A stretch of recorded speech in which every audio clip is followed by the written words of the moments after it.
Hello every one, എല്ലാവർക്കും problem സോൾവിൻ്റെ മറ്റൊരു അധ്യായത്തിലേക്ക് സ്വാഗതം. എൻ്റെ പേര് അലിഡ. ഇന്ന് നിങ്ങളുടെ പ്രോബ്ലംസ് സോൾവ് ചെയ്യാനും ഇവിടെ ഡിസ്കസ് ചെയ്യാനും വേണ്ടിയിട്ട് നമ്മളോടൊപ്പം ഉള്ളത് കൺസൾട്ടൻറ്റ് സൈക്കോളജിസ്റ്റുമാരായ അനീന മാഡവും അതുപോലെ നമിത മാഡവും ആണ്. രണ്ടുപേരെയും നിങ്ങൾക്ക് പരിചിതമായിരിക്കും, കാരണം മുന്നേ നമ്മൾ ഇവരുമായിട്ട് ഒരു എപ്പിസോഡ് ചെയ്തിട്ടുണ്ട്. അപ്പോൾ രണ്ടുപേരെയും ഒരിക്കൽ കൂടെ പ്രോബ്ലം സോൾവിലേക്ക് ഞാൻ സ്വാഗതം ചെയ്യുകയാണ്. പിന്നെ നിങ്ങൾക്കും താഴെ കാണുന്ന വാട്സപ്പ് നമ്പറിൽ ക്വസ്റ്റ്യൻസ് അയക്കാവുന്നതാണ്. നമുക്കിപ്പോൾ ഒരുപാട് ക്വസ്റ്റ്യൻസ് വാട്സപ്പ് വഴിയും അനോണിമസ് ആയിട്ടൊക്കെ കിട്ടുന്നുണ്ട് കേട്ടോ. അപ്പോൾ നിങ്ങളുടെ ഭാഗത്തു നിന്ന് ഇത്ര അടിപൊളിയായിട്ടുള്ള റെസ്പോൺസുകളൊക്കെ കിട്ടുമ്പം അത് കാണുമ്പോൾ നമുക്കും സന്തോഷമാണ്.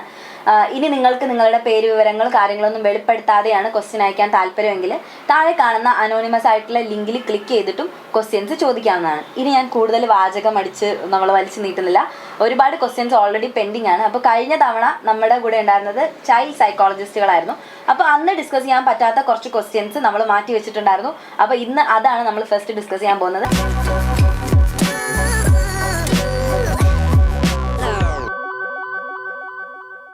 OCD പൂർണ്ണമായിട്ട് മാറുമോ? OCD പൂർണ്ണമായിട്ട് മാറുമെന്ന് വെച്ചാണെങ്കിൽ അത് ഡിപ്പെൻഡ് ചെയ്യും, ഓരോ ആൾക്കാരെ അനുസരിച്ച് ഡിപ്പെൻഡ് ചെയ്യും. കാരണം ഇതിൽ അവർക്ക് മെയിനായിട്ട് വരുന്നത് ഒരു രണ്ട് കമ്പോണൻ്റ് ആണ്, ഒബ്സഷൻസും കമ്പൾഷൻസും. ഒബ്സഷൻസ് എന്ന് പറഞ്ഞാണെങ്കിൽ നെഗറ്റീവായിട്ടുള്ള, അതായത് നമുക്ക് ആവശ്യമില്ലാതെ വലിഞ്ഞു കയറി വരുന്ന കുറച്ച് ചിന്തകൾ എന്ന് പറയും.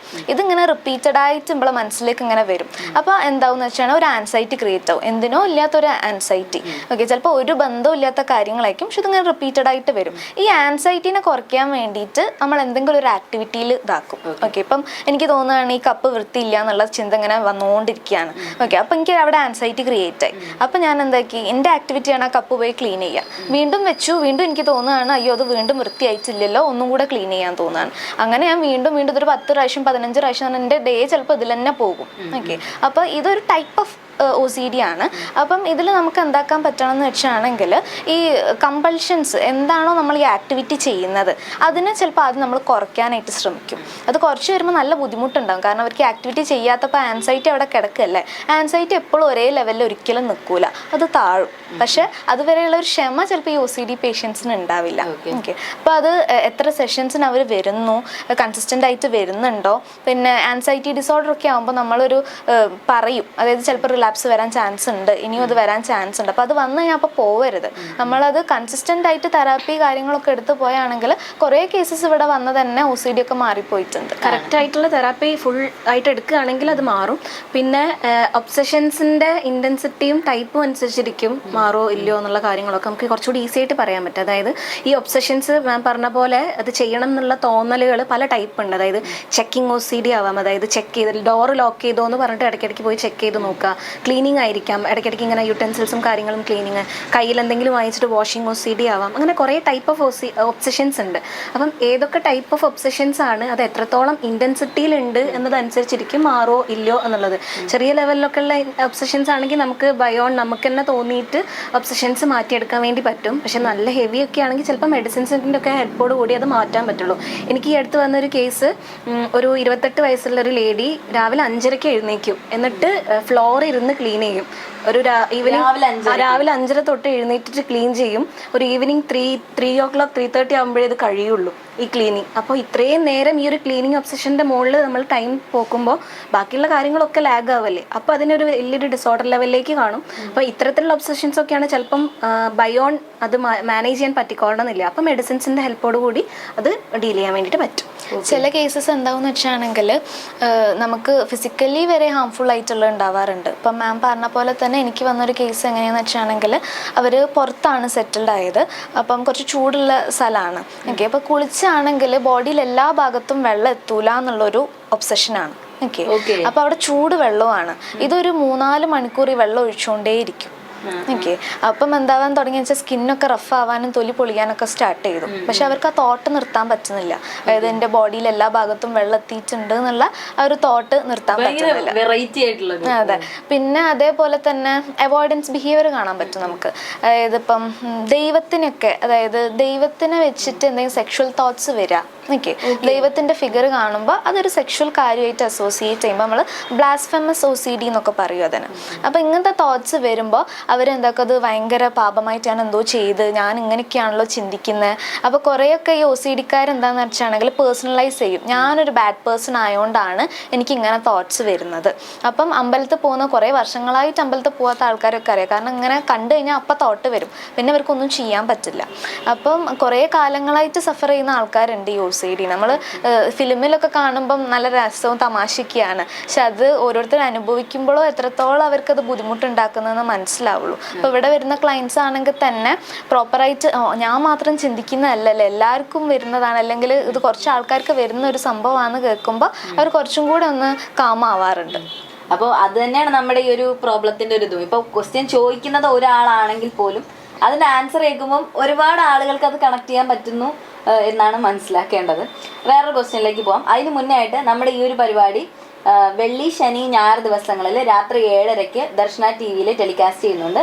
എല്ലാവരും കാണുക, അഭിപ്രായങ്ങൾ പറയുക, വാട്സപ്പ് നമ്പറിൽ ക്വസ്റ്റ്യൻസ് ചോദിച്ചുകൊണ്ടേ ഇരിക്കാം. വേറെ ക്വസ്റ്റ്യനിലോട്ട് പോകാം. ഇത് എൻ്റെ സിസ്റ്ററിന് വേണ്ടിയാണ്. സിസ്റ്റർ സംശയരോഗി ആയിക്കൊണ്ടിരിക്കുകയാണ്. അവളുടെ ഹസ്ബൻഡിന് പലരുമായി ഇൻറ്റിമേറ്റ് ചാറ്റ്സ് ആൻഡ് പിക്സ് കാണാൻ ഇടയുണ്ടായി. പലതവണ കണ്ടു അവൾക്കിപ്പോൾ ഹസ്ബൻഡ് എവിടെ പോയാലും സംശയമാണ്.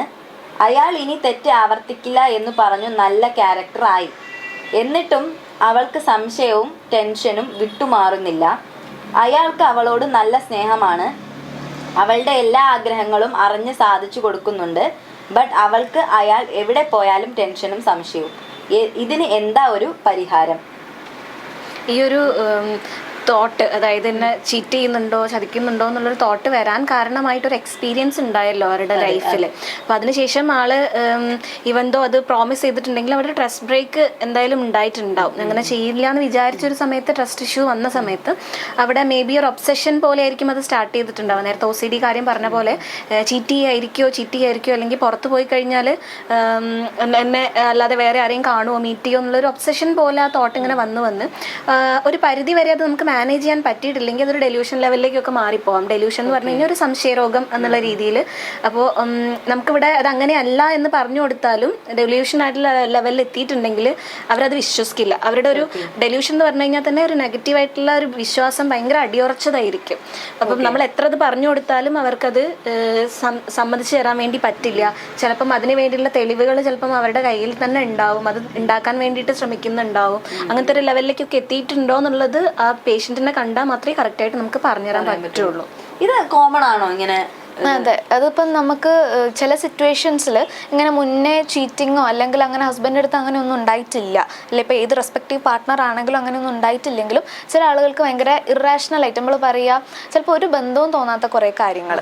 ഓക്കെ, ചിലപ്പോൾ ഒന്ന് ജസ്റ്റ് ഒന്ന് ഒരാളെ കണ്ണിൽ നോക്കിയിട്ടും ഉണ്ടാവുള്ളൂ, ഒരു സൈഡിലേക്ക് നോക്കിയിട്ടും ഉണ്ടാവുള്ളൂ, അപ്പോഴേക്കും പറയാണ് അവരായിട്ട് എന്തോ റിലേഷൻഷിപ്പ് ഉണ്ട്. ഓക്കെ, അപ്പോൾ ചിലപ്പോൾ നമുക്ക് കുറച്ചും കൂടെ ബിലീവ് ചെയ്യാൻ പറ്റാത്ത കുറേ കാര്യങ്ങൾ പറയുമ്പോൾ ഇങ്ങനെ ഒരു ടൈപ്പ് ഓഫ് ഡിസോർഡർ ആയിട്ട് വരും. നമ്മൾ ഡെലൂഷൻ ഓഫ് ഇൻഫിഡിലിറ്റി എന്നാ പറയാ. അതായത് പാർട്ട്ണർ അൺഫെയ്ത്ത്ഫുൾ ആണ്, പാർട്ട്ണർ എന്നെ ചതിക്കുന്നു. അതിൽ കണ്ടുവരുന്ന കുറച്ചൊരു ടൈപ്പ് എങ്ങനെയാന്ന് വെച്ചാണെങ്കിൽ എപ്പോഴും പാർട്ട്നേഴ്സിന്റെ ഫോൺ ചെക്ക് ചെയ്തുകൊണ്ടിരിക്കുക, പാർട്ട്ണറിന് എവിടെയും പോവാണ്ട് നോക്കുക, പിന്നെ ഇനി പാർട്ട്ണർ ആരോടായിട്ട് സെക്ഷൽ കോണ്ടാക്ട് ഉണ്ടായിട്ട് അവരെ ലൈക്ക് ഇന്നർവ്യൂസോ അതൊക്കെ വീണ്ടും വീണ്ടും ചെക്ക് ചെയ്തുകൊണ്ടിരിക്കുക.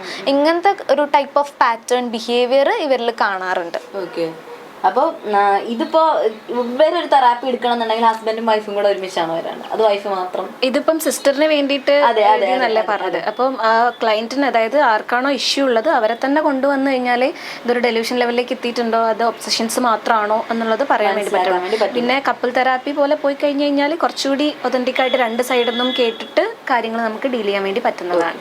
അതേപോലെ ഇപ്പം ഡെലൂഷൻ ആണ് കേസെങ്കിൽ നമുക്ക് ഒരിക്കലും അവരോട് പറയാൻ പറ്റൂല നിങ്ങളെ ഭാഗത്താണ് ഈ പ്രശ്നമുള്ളത്, നമുക്ക് പറയാൻ പറ്റില്ല. അവർ പിന്നെ തെറാപ്പിക്ക് വരില്ല, അവർ പിന്നെ കുറച്ചും കൂടെ വഷളാവുള്ളൂ.